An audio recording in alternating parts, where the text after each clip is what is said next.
this week we've been talking about Buddhism in lecture and in your readings, and we're here at the Arthur M. Sackler Museum of the Harvard Art Museums to take a look at some of the objects in their collection of Buddhist art. Now, one of the things that we've talked about in Buddhism is the distinction between Buddhas and Bodhisattvas. And you've told me that this, what we're looking at here right behind you, is a Buddha. That's correct, yes. How do you know it's not a Bodhisattva? Very simple. First of all, Buddha means the enlightened one.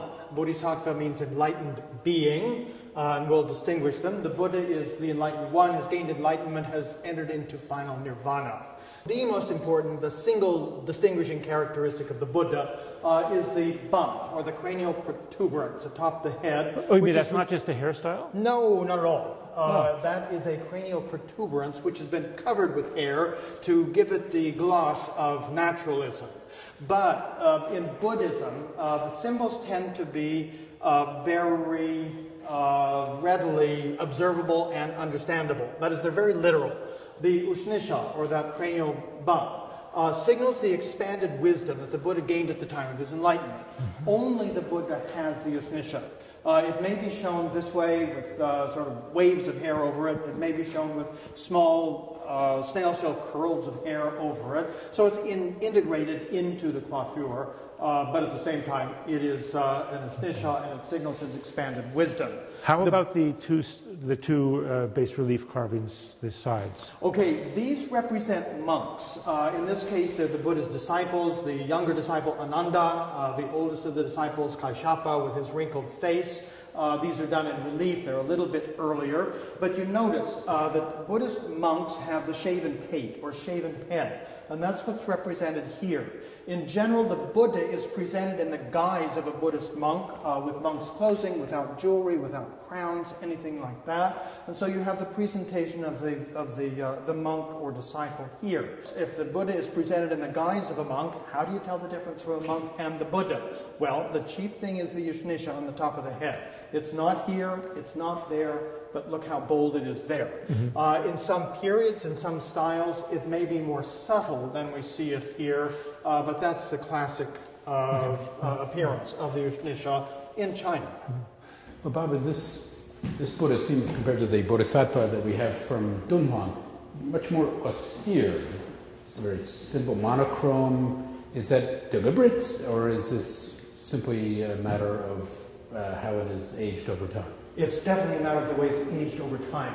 Sculpture all over the world, religious sculpture, whether it's in India, whether it's ancient Greece, medieval Europe, Tang China, the religious sculptures were all fully painted. You see hints of that here, or bits of original pigment, the green on the scarf there, or a little bit of the saffron on the robe there. You realize that, yes, it's sandstone, it's sort of a buff sandstone, but originally the sculpture was fully covered with a white gesso, which is simply a calcium ground, so that the pigments are applied to a white ground and to a smooth surface, rather than to a grainy buff surface. You see where the face looks a little bit whiter up here. For whatever reason, even though the pigment is gone, some of that white gesso ground, traces of it, still remain there. They disappeared here, although the white blotches through here. That's not damage, that's a little bit of the original white gesso ground. And then you have still some of the pigment here, and if you zoom in on the piece, you can see that in these areas where there is some saffron pigment, there's quite a bit more of the white. And where you see the white, the pigment has simply disappeared. This is the usual state of most sculptures from China. Having been produced in the early 8th century, so many centuries ago, the pigment has simply disappeared and it has not been refreshed. At Dunhuang, because of the stable climate, the original pigment has been preserved. Now, you've brought up the word Dunhuang. It turns out that this museum also has some really extraordinary objects from Dunhuang, and I'd like to ask Dr. Mowry to introduce them to us. With pleasure. Now, several museums in the United States, but also principally the British Museum, the British Library, the Guimet in Paris, a museum there, the Bibliothèque Nationale in Paris, have scrolls and sutras from Dunhuang. This is the only museum in the West that has a sculpture from Dunhuang and fragments of wall paintings from Dunhuang. Like the big Buddha from Tianlongshan that we discussed, these also come from the early 8th century. The differences in style have basically to do with different locales of production. Tianlongshan in northern, well actually central Shanxi province, Dunhuang in the far northwest. But Dunhuang in particular, as Peter mentioned, was on the Silk Route. So there are lots of influences that are passing through that area. If you look here, look at the richness of the brocade in the Bodhisattva's garment. Excuse me, if the Buddha is dressed in the guise of a Buddhist monk, the Bodhisattva is dressed in the guise of an Indian prince. The reason for that, looking at the Buddha's life chronologically, you'll remember that the Buddha was born as a prince of a small state in the foothills of the Himalayas, born a crown prince, as a matter of fact. When he decided to take up the religious life, he rejected all claim to his father's throne. He rejected his inheritance. But all that notwithstanding, he was born a prince and dressed in the robes of a prince. So looking, when the monks were trying to figure out how should we portray a bodhisattva, they look at the life of the Buddha and say, well, before becoming a Buddha, he was a prince. And so they dressed the bodhisattva in the guise of a prince. And of course, a bodhisattva is an enlightened being, but one who has postponed entry into final nirvana in order to help other sentient beings gain enlightenment. So I have a question. So we just were told that protuberance coming out of the head was a sign of the Buddha. If you looked at this, wouldn't you think that was the same thing? Well, if it was the Buddha at a young age with a younger hairdo, no. We don't know what the Buddha's hair arrangement might have been when he actually lived, but in this particular instance, it's supposed to be a high coiffure piled on top of the head. And what distinguishes it is the Buddha will either have, in most cases, the wavy locks that you see over there, or even over the Ushnisha, or will have short snail shell curls of hair. Here, it's obviously long strands of hair through which a comb has been pulled. Okay. One never finds that with the Buddha. Which bodhisattva is this? We don't know. This is an attendant bodhisattva. According to the sutras, there are thousands of different bodhisattvas, a few of which we know by name. Okay. The principal ones are in China. Guanyin, the one over there. So you mentioned Guanyin, which is well known to everybody in China, perhaps the most popular bodhisattva. Could we take a look at that and learn something about what we're seeing there? Sure.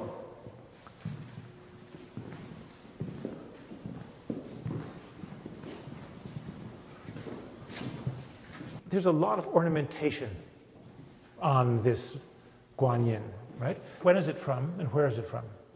Okay, this particular sculpture dates to the Sui dynasty. So that'd be the 6th century AD? Late 6th to early 7th century, yes. We don't know exactly where it's from. It is probably from Henan, possibly from... In the North China Plain. In the North China Plain. Probably from Henan, possibly from Hebei, possibly from Shanxi. And it's from stone, made out of stone. Oh, yes, it's carved in stone. Even here, there are some pigments preserved, the green here, the bright red in the halo, but something that's preserved here that we very seldom find on early stone sculptures. I mean, we don't find it today. It was originally there, but notice the gilding on the face, on the hands. All of the flesh portions were originally gilded. And this was probably true of many... Gilded meaning sort of covered in gold. Covered in gold. Exactly how it was applied, we don't know. Probably with gold leaf, but possibly with gold pigment. And by gold pigment, we simply mean gold that's been ground to a fine powder, mixed with a glue and spread over the surface. But anyway, it's real gold. And part of it is because, as with the gilt bronzes that we have looked at briefly and we'll look at again, for the greater glory of God, if you will. But the main reason is the Buddhist texts say that light emanated from the body of the Buddha, and presumably the Bodhisattvas as well. And what better way to represent that than to coat the surface, the flesh portions of the surface, with gold. Now, this is a little bit earlier than some of the ones that we have looked at. It's not quite as naturalistic, particularly in its pose, but it's moving from the very stiff to slightly less stiff with the opening carved between the arms and the torso. Now, you talked about this being, the flesh parts of it being covered in, gilded and covered in gold. And I see here, in another part of the room, a whole series of small statues that are gilded. That's right. Let's talk about that. Okay. And to begin with, I guess, what are they for? These images were not meant to be seen individually. Perhaps the one in the center was meant to be seen individually, we don't know, but even that had a mandorla. And a mandorla simply means a full body halo that would have surrounded it, and surrounding the periphery of the mandorla or of the halo, there would have been little sculptures like the ones that are on the backboard of little angels, if you will. We call them apsarasas or fei tian in Chinese. And these are all playing musical instruments, and they're there to celebrate the Buddha. But by and large, these were in assemblages for altar pieces. With a Buddha in the center, perhaps two, Bodhisattva on either side, and then various donor figures, monks like we have here. And when we talk about an ensemble or an assemblage, if you can focus on the little plaque at the back, it reminds us that in this kind of assemblage, you will have a Buddha in the center, flanked by bodhisattvas. Then there are monks. There are attendant bodhisattvas down below, looking up at the Buddha and offering prayers. Then there are little apsarasas, or the flying angels, up at the top. The little attendant bodhisattvas that you see down here, each one kneeling on a lotus blossom, are the equivalent of the one from Dunhuang over there. And that's the reason, simply because they're attendant bodhisattvas and don't have names that we don't know exactly their identity. Okay. There's one very small piece down here in the lower left, which, can you tell me something about that? Sure. Now, this one is not Chinese. There's several. The group over here on the side of the case are not Chinese per se, but they relate to the Chinese pieces. This one in particular is part of the greater Indian culture. It comes from an area that today would be in northwestern Pakistan, the Swat Valley. Here we see reflected the Gandharan style. The Gandharan style originated much earlier, around the time of Christ, coincidentally in the West, but the style originated in what today would be Pakistan, Afghanistan, and such. And it reflects the influence of the Greco-Roman tradition. Alexander the Great had been in that area, left a lingering sort of Greco-type civilization. But there were also extensive trade contacts with ancient Rome. And so when and again, the first images of the Buddha came about in this region and in India in the 1st century AD. When they were wanting to dream up, how should we make the Buddha look? I mean, it's one thing to say, yes, let's make the Buddha look like a monk. But for an artistic prototype, they took the Roman image of Apollo as the prototype. So you have the figure dressed in a Roman toga-like garment with all these heavy folds. The treatment of the face is very Greco-Roman.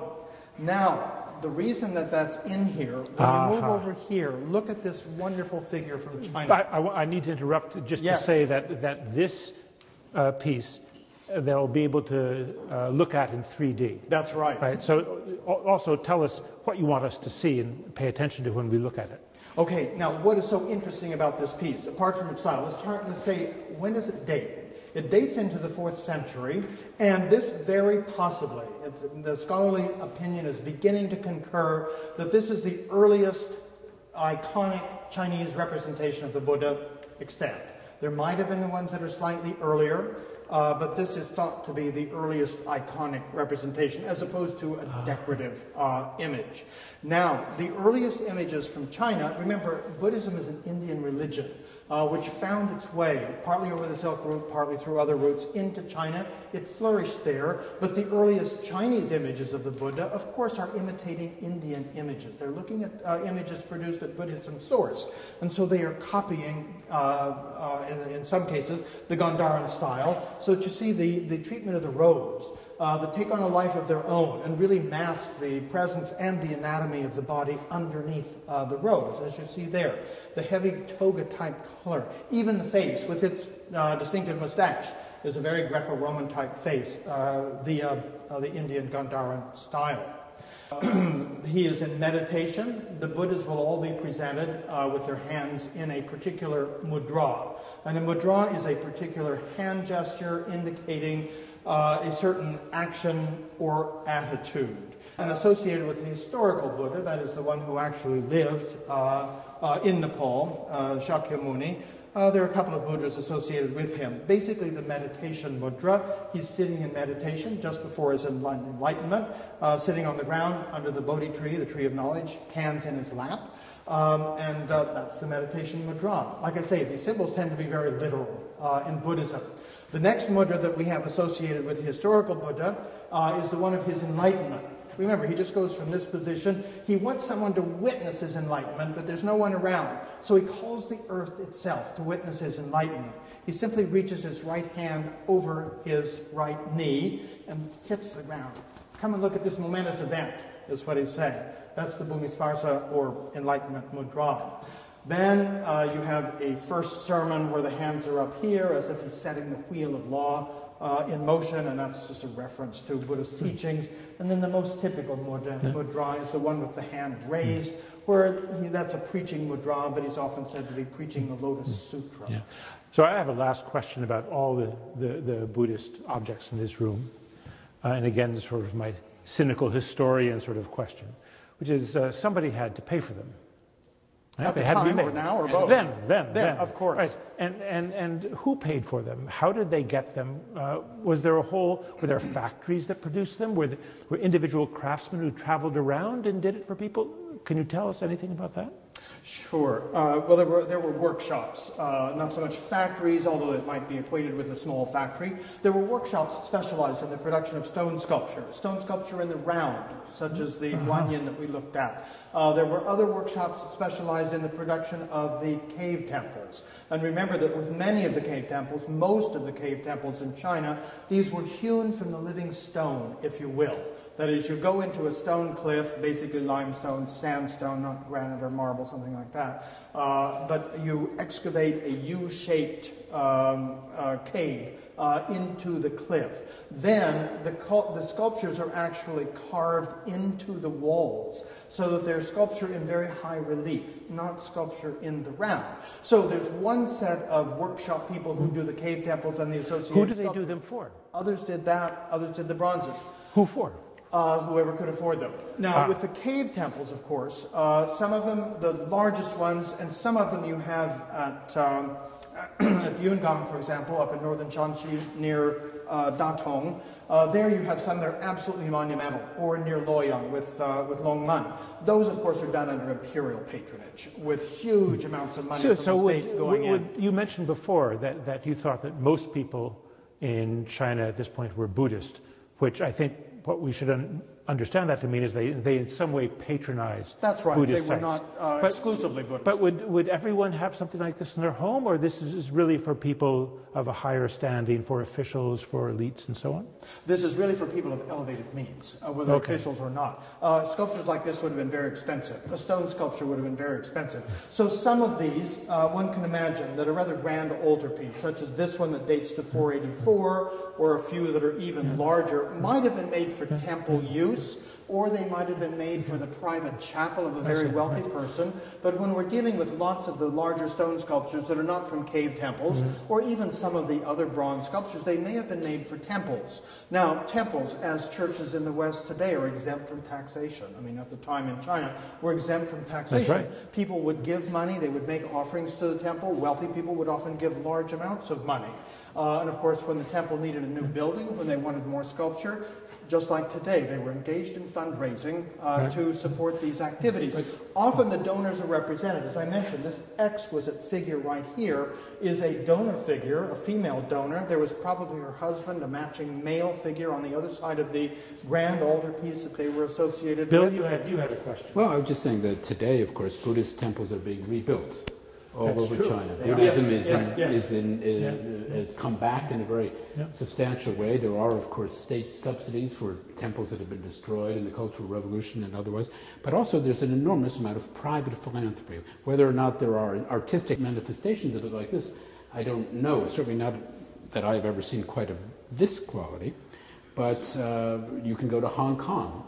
And there are at least 2 new large Buddhist temples that have been recently rebuilt. And I personally have bought a brick for one in which my name, for 200 kwai, 200 Hong Kong dollars, I should say, is now right next to the largest outdoor sitting Buddha in the world.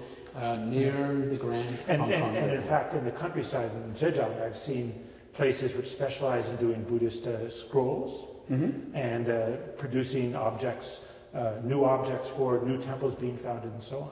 And I've done exactly the same thing in Korea, not with a brick, but with a roof tile. Yes, and in Japan. Writing my name on the Japan, underside of the roof tile, which with any luck now is I'm bearing perpetual witness at a temple. But you know, there's another answer to your question of who paid for all of this. And the answer to any visitor to our gallery here is the question, it's Mr. Grenville L. Winthrop. He paid for all of this, or he acquired all of this art. We're going to talk more about this in a moment, and the question of how all these things come into a museum. But Mr. Grenville Winthrop was one of the great benefactors of the Harvard Art Museums and of the Sackler Museum. And I am told, at least when one reads a little bit about Grenville Winthrop, that he became a full-time and really quite extraordinary collector when his daughters broke his heart by eloping, one with a chauffeur and the other with a butler, leaving him alone and bereft. And we, at least at Harvard, are in part the beneficiaries of his unhappiness. Yuan, you've been, the students have met you because you've been teaching in the course, but you actually had a question for us about this. Yeah. 就是两位教授，我很好奇，就是为什么哈佛会起初拥有这些敦煌莫高窟的塑像还有壁画？这个问题我们两个人要讲的比较详细，对不对？他这个问题是非常非常重要的一个问题，是非常重要的一个问题。So the question is, how the hell did all of this magnificent art, particularly these frescoes and this magnificent... And these are just 2 of 11. 2 of 11 frescoes. How did they end up here in Cambridge, Massachusetts at the Arthur M. Sackler Museum? And there are multiple answers to this question, but the short answer is that it is a professor who brought them here. A professor... Langdon Warner, who some say is the model for Indiana Jones. But Professor Warner collected things the old-fashioned way. He took them. And he went out to Dunhuang in 1924, by no means the first of the Western, what many Chinese would say, pillagers of Dunhuang, but he came and he applied a certain technique to take these frescoes from the walls of Dunhuang caves. He ripped this kneeling bodhisattva out of the socket when he was to be found. And guides at Dunhuang will point to you what is called the Harvard Hole. It's actually, Harvard is a famous part of the tour. So we should say something about Dunhuang, which is now one of the greatest tourist sites in China today, because it has this extraordinary collection of caves. You know, it's interesting, those caves, I don't know if you knew this, but the caves have been completely photographed at very high quality. Yes. But they weren't photographed by the Chinese government or the Chinese Tourist Bureau. They were photographed with money from the Mellon Foundation. So in some sense, although these are here, the United States has given something very important back, which is a full, detailed photographic record of all the caves in Dunhuang. So we'll take your art and we'll give you the negatives. That's your answer? Well, I think that one of the things to think about in the movement of all these things we've seen in this museum, whether it's bronzes that were given by lords to vassals, or put in graves so that the living and the dead could share goods, or whether it's ceramics which were exported abroad, sent to the court, put on the market, or whether it's Buddhist objects which were bought and sold and made by foreign craftsmen very often who came to China, which were left China and went to Korea and Japan. I think that in fact what we should be thinking about is not a notion of a nation as possessing an art, but the world possessing art and culture, and watching that diffuse and move back and forth across the world. In Langdon Warner's defense, one can say, and he certainly did say, that he was among the last of those to take from Dunhuang, as he put it, in order to preserve the art. There was much pillaging, there was much defacing of the murals in the late teens and early 20s, in a period of comparative disunity in that part of the empire. And he brought them back here in order to preserve them, in order also to make Harvard a competitive art museum in this realm with some of the great European collections that had been there before him. And the other thing that one can say, that when you go to Dunhuang, you can see the original art in its magnificent current state. But if you want to see a kneeling attendant bodhisattva unencumbered by large numbers of tour groups, you should come to the Arthur M. Sackler Gallery. Does that answer your question in some way? 我需要再想一想。好。